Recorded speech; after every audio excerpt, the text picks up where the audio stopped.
எல்லாருமே வந்து ஒரு படிச்ச ஆளுங்களா இருக்கிறாங்களா? அப்புறம் இந்த கண்ட்ரில பாத்தீங்கன்னா பீர் கிளாஸ் வந்து கிளீன் பண்ண மாட்டாங்களா? அதாவது பொதுவாக வந்து எல்லா நாடுகளையும் பாத்தீங்கன்னா சரக்கு அடிக்கிறதுக்கு முன்னாடி வந்து இந்த சேர்ஸ்ன்னு பண்ணுவாங்க. ஒரு கிளாஸ் அப்படி இன்னொரு கிளாஸ் வந்து இப்படி லைட்டா முட்டுவாங்க. ஸோ அந்த மாதிரி இந்த கண்ட்ரில வந்து பீர் கிளாஸ் வந்து அந்த மாதிரி சேர்ஸ் பண்ண மாட்டாங்களா?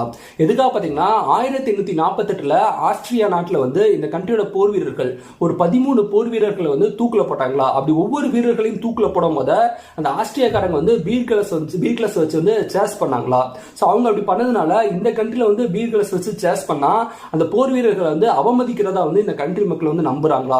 அதனால அந்த 13 போர் வீரர்களுக்கு மரியாதை செலுத்துற விதமா பாத்தீங்கன்னா கிட்டத்தட்ட ஒரு 160 வருஷமா வந்து இந்த கண்ட்ரில பீர் கிளாஸ் வச்சு சேர்ஸ் வந்து பண்ண மாட்டாங்களா?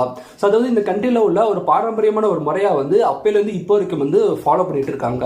அப்புறம் பாத்தீங்கன்னா ரூபிக் கியூப் உலக அளவுல ஒரு ஃபேமஸான ஒரு பசில் கேம் எதுன்னு பாத்தீங்கன்னா இந்த ரூபிக் கியூப் தான்.